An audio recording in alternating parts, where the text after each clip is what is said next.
Here beginneth the Knight's Tale. Whilom, as old stories tellen us, there was a Jew that hight Theseus, of Athens. He was lord and governor, and in his time switch a conqueror, that greater was there none under the sun. Full many a rich country had he won, what with his wisdom and his chivalry. He conquered all the reign of Femine, that whilom was yclept Scythia, and wedded the queen Polita, and brought here home with him in his country, with much glory and great solemnity. And ik hier vark zuster Emily, and thus with victory and with melody let I this noble duke to Athens ride, and all his host in arms him beside. And certes, if it were ne'er too long to hear, I would have told you awfully the manner how wonnen was the reign of Femine by Theseus and by his chivalry, and of the great battle for the nuns betwixt Athens and Amazonas, and how assuaged was Hippolyta, the fair hardy queen of Scythia, and of the feast that was at her wedding, and of the tempest at her homecoming. But all that thing I mote as now forbear. I have God would such a large field to air, and wake been the oxen in my plough. The remnant of the tale is long now. I will not letten ye known of this road. Let every fellow tell his tale about, and let think now who shall the super win. And there I left I will again begin.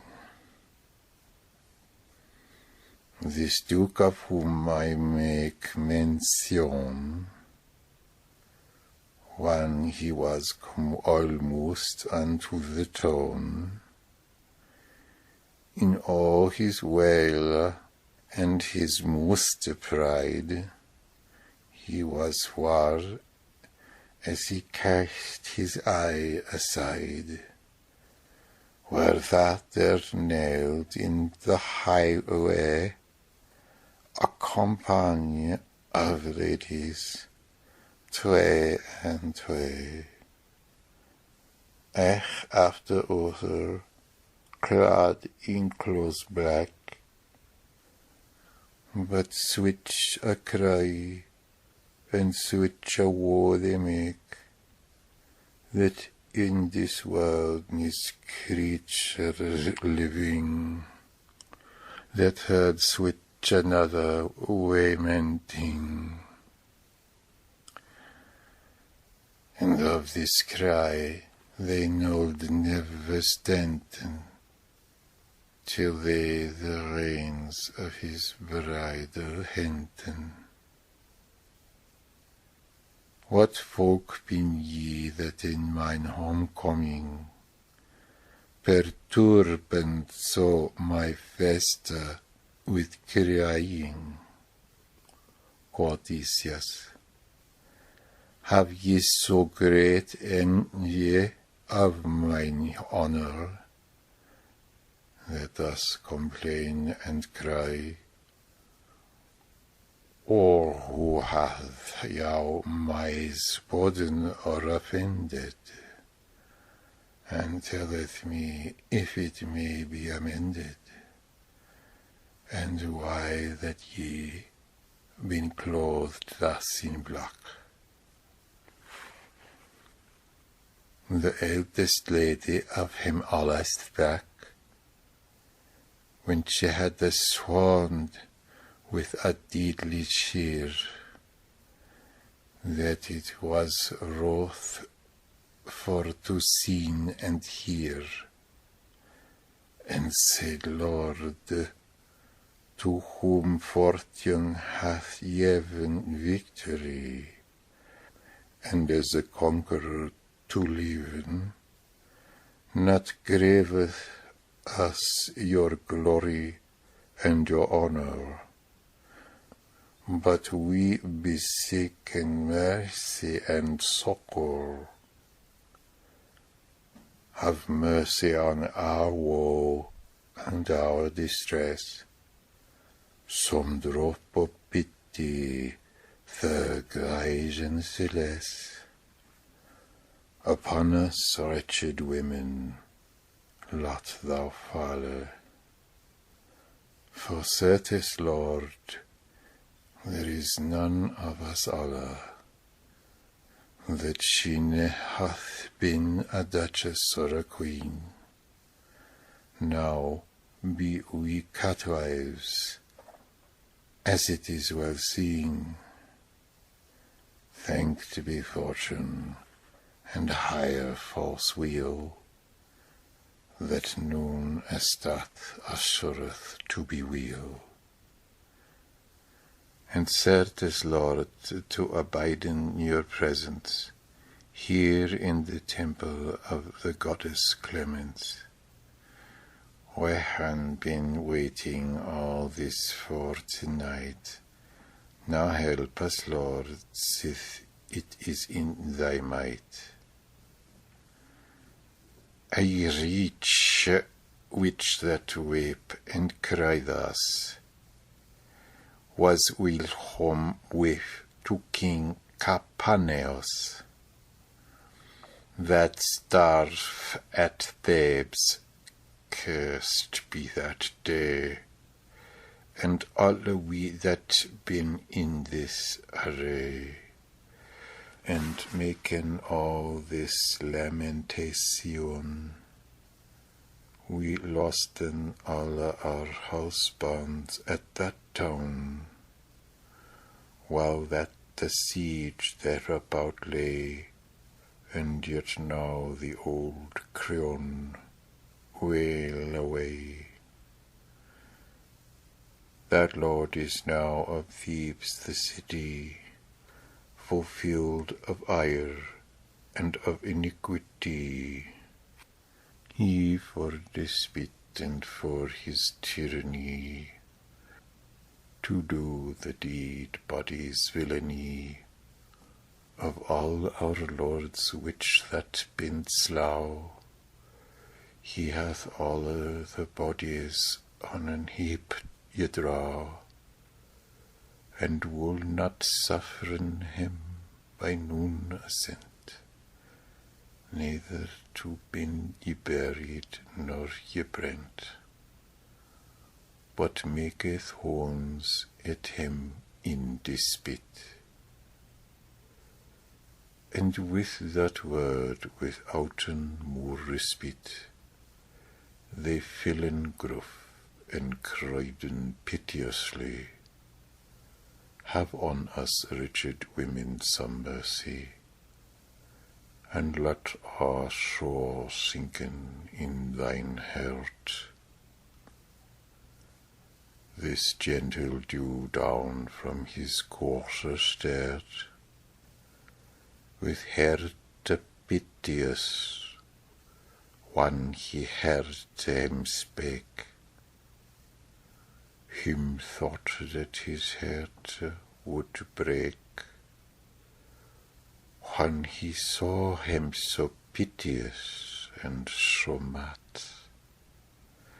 that whilom weren of so great estate,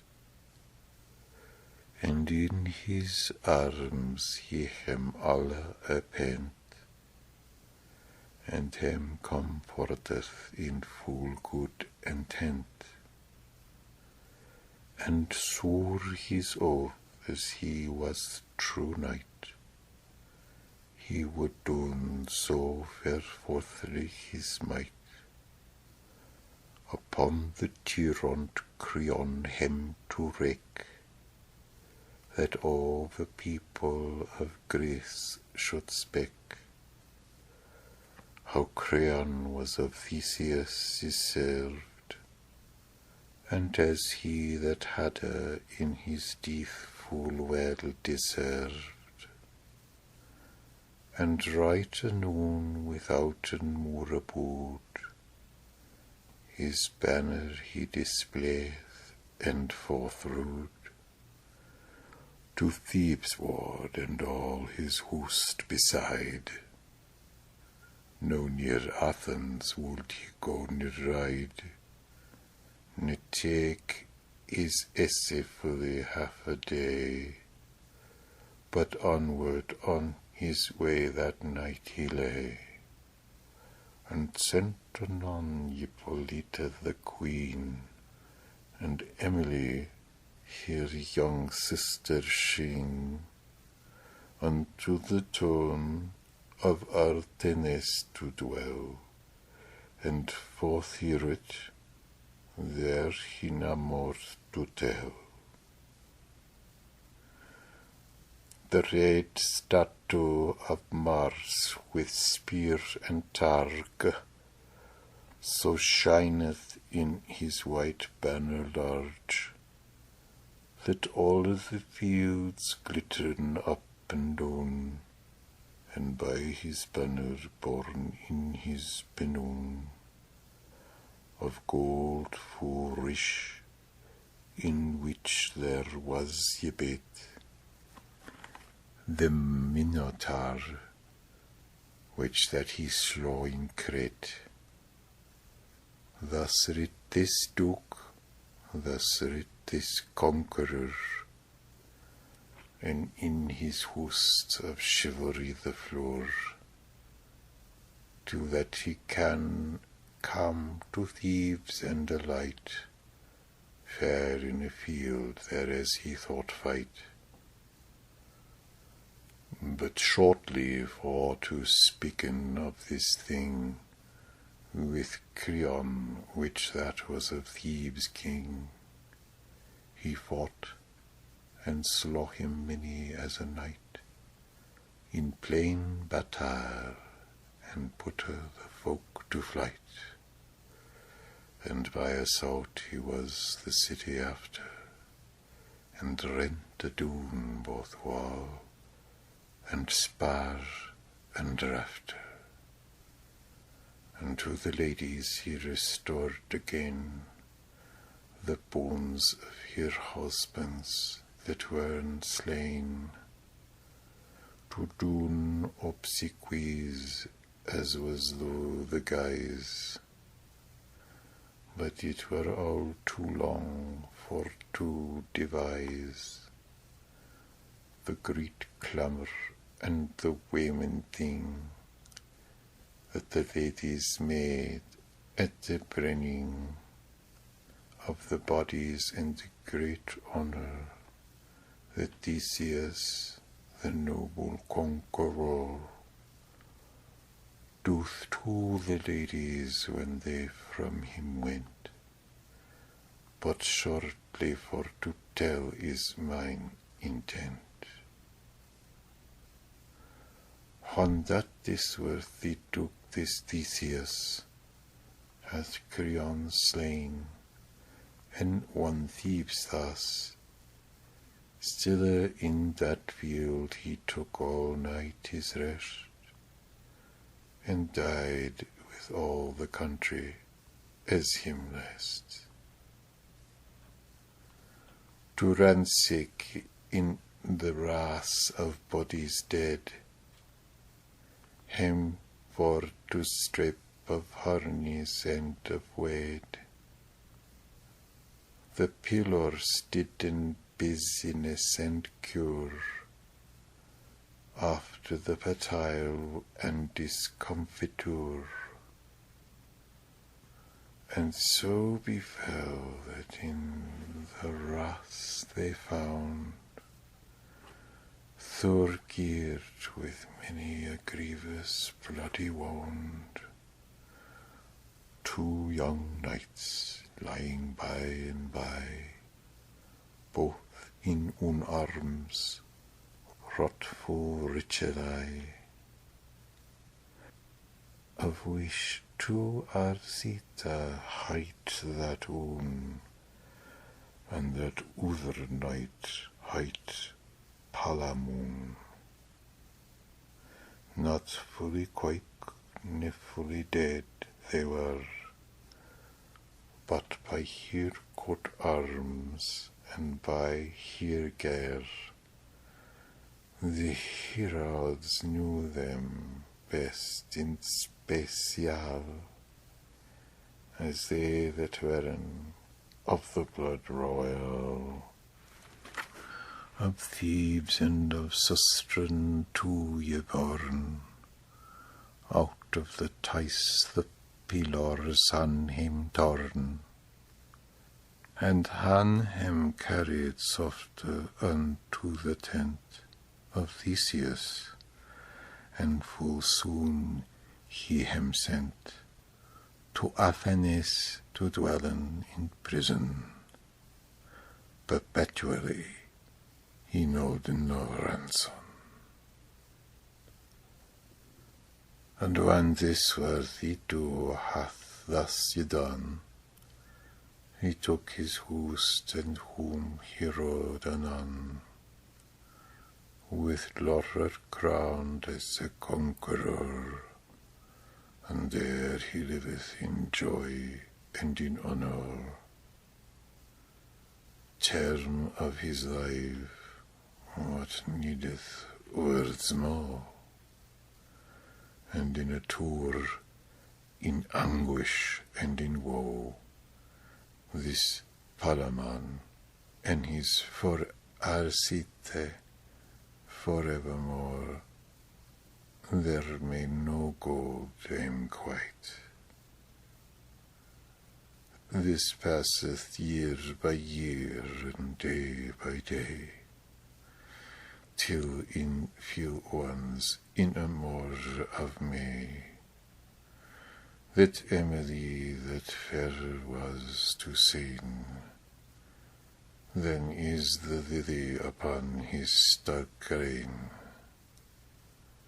and fresher than the May with flowers new, for with the rose colour strewed here hue, I knew which was the finer of him too, ere it were day, as was here wont to do. She was arisen, and already died, for May will have no sluggardry a night. The season pricketh every gentle heart, and maketh him out of his sleep to start, and saith Arius, and within observance, this maked Emily have remembrance, to do honour to May, and for to rise. Ye clothed was she fresh for to devise. Her yellow hair was broidered in a tress, behind her back a year long, I guess, and in the garden at the sun upraised, she walketh up and down, and as her lithe, she gathereth flowers, party white and red, to make a subtle garland for her head. And as an angel heavenishly she sung the great fur that was so thick and strong, which of the castle was the chief dungeon.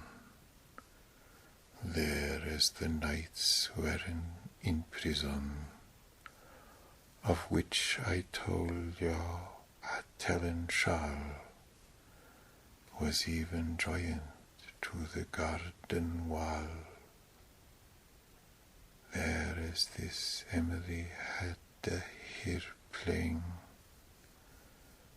bright was the sun, and clear that morning, and Palamon, this woeful prisoner, as was his wont by leave of his gaoler, was risen and roamed in a chamber on high, in which all the noble city sigh, and eke the garden full of branches green, there as this fresher Emily she sheen, there as this fresher Emily the sheen, was in higher walk and roamed up and down. This sorrowful prisoner, this Palamon, goth in the chamber, roaming to and fro, and to himself complaining of his woe, that he was born full oft, he said, alas, and so befell by adventure or cause, that there a window thick of many a bar, of iron great and square as any spar, he cast his eye upon Emily, and therewithal he blent and cried, ah, as though through his drongen were unto the heart, and with that cry Arcite anon upstairt, and said, cousin mine, what aileth thee, that art so pale, and deadly unto see? Why criedst thou? Who hath thee done offence? For Goddess love, talk all in patience. Our prison, for it may none other be. Fortune hath given us this adversity, some weak aspect or disposition of Saturn by some constellation, hath given us this, although we had it sworn. So stood the heaven when that we were born. We must endure, this is the short and plain. This Palamon answered and said again, cousin, forsooth, of this opinion, thou hast a vain imagination. This prison caused me not for to cry, but I was hurt right now throughout mine eye. Into mine heart that will mine bane be, the fairness of that lady that I see, yond in the garden roamen to and fro, is cause of all my crying and my woe. I noot where she be woman or goddess, but Venus is it soothly, as I guess. And therewithal on knees down he fell, and said, Venus, if it be thy will, yow in this garden thus to transfigure, before me sorrowful wretched creature, out of this prison help that we may scapen. And if so be my destiny be shapen, by etern word to dien in prison, of our linig have some compassion, that is so low ye brought by tyranny. And with that word Arcite gan espy, whereas this lady roamed to and fro, and with that sight her beauty hurt him so, that if that Palamon was wounded sore, Arcite is hurt as much as he, or more. And with a sigh he said piteously, the fresh beauty sleeth me suddenly, of higher that roameth in the yonder place, and but I have her mercy and her grace, that I may seen her at the least away. I am but dead, there is no more to say. This Palamon, when he those words heard, did piteously he looked and answered, whether seest thou this in earnest or in play? Nay, quod Arcite, in earnest by my fay. God help me so, me list fool ye will play. This Palamon gan night in his brows to eye, it ne'er quod he to thee no great honour, for to be false, ne for to be traitor, to me that I am thy cousin and thy brother.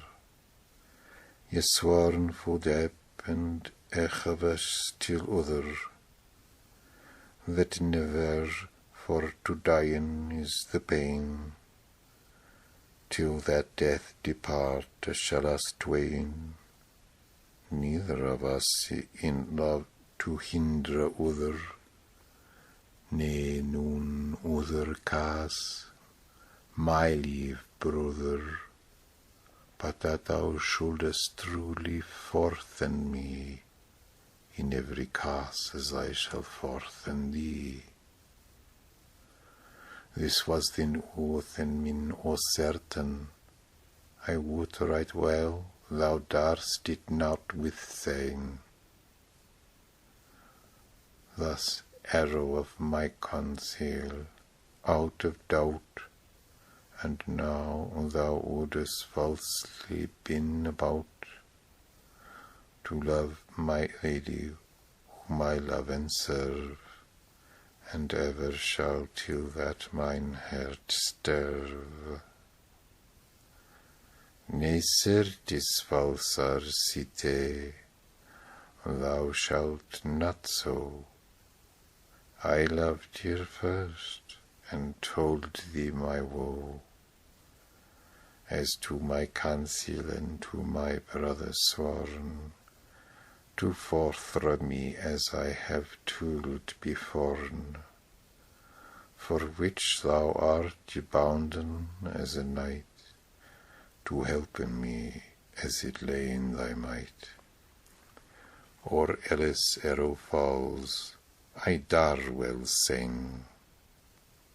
This Arcite full proudly spake again, Thou shalt, quod he, be rather false than I, and thou art false, I tell thee outre lie.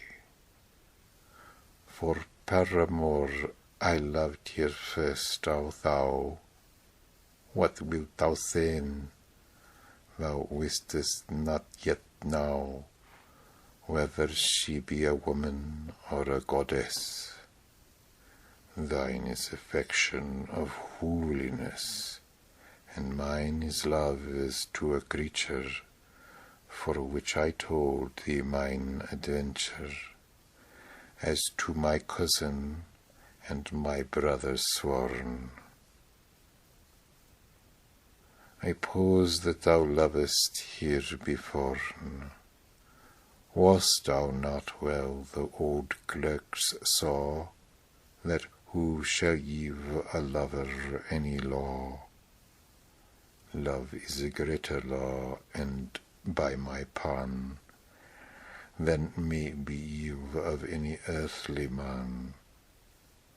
And therefore positive law and switch decree is broken all day for love in echt degree.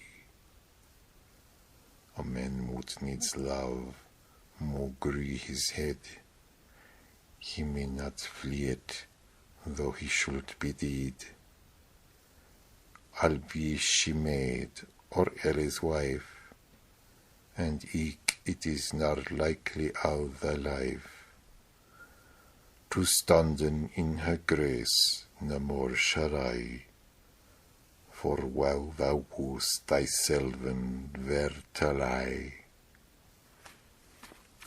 That thou and I be damned to prison, perpetually, as gaineth no ransom, we striven as did the hounds for the boon. They fought all day, and yet here part was noon. There came a kite, while they weren so wroth, and bar away the boon betwixt them both. And therefore, at the king's court, my brother, each man for himself, there is none other. Love if thee list, for I love, and I shall, and soothly leave, brother, this is all. Here in this prison moot we endure, and each of us take his adventure. Great was the strife and long betwixt them twae, if that I had a leisure for to say. But to the fact it happed on a day, to tell it now as shortly as I may.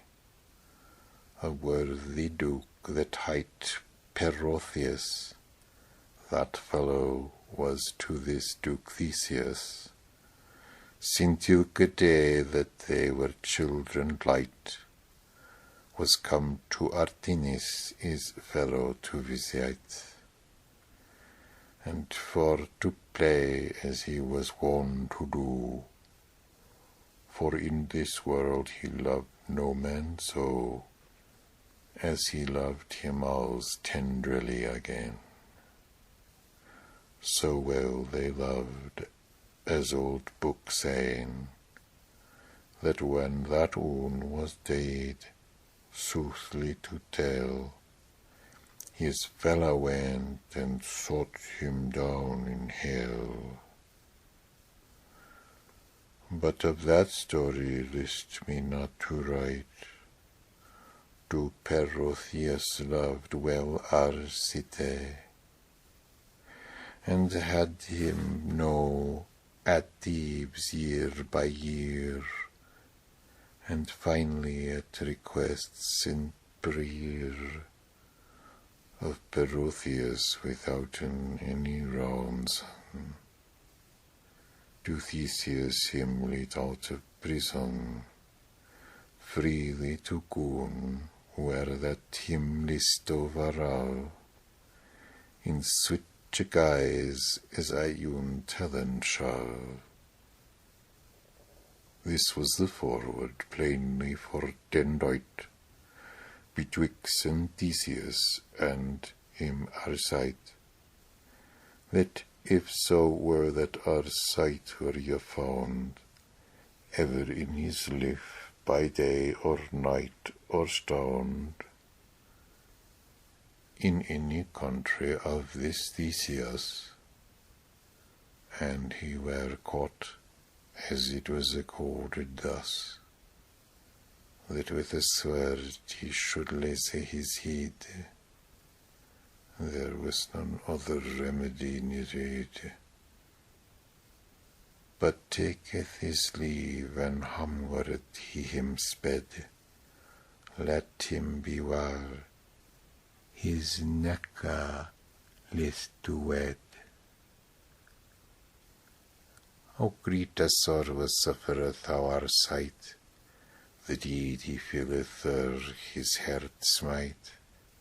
He weepeth, waileth, crieth piteously, to slain himself he waiteth privily.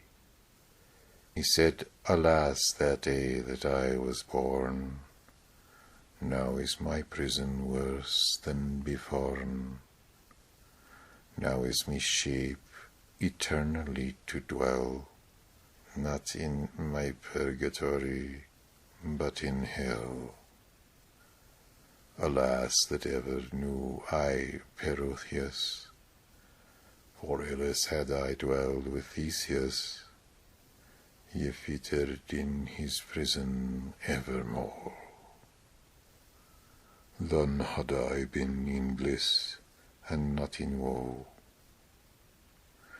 Only the sights of here whom that I serve, though that I never yet grace may deserve, will the hand suffice right enough for me, or a dear cousin, Palamon Cody. Thine is the victory of this adventure, full blissfully in prison, malstodur, in prison, certes nigh, but in paradise. Well hath fortune turned the dice,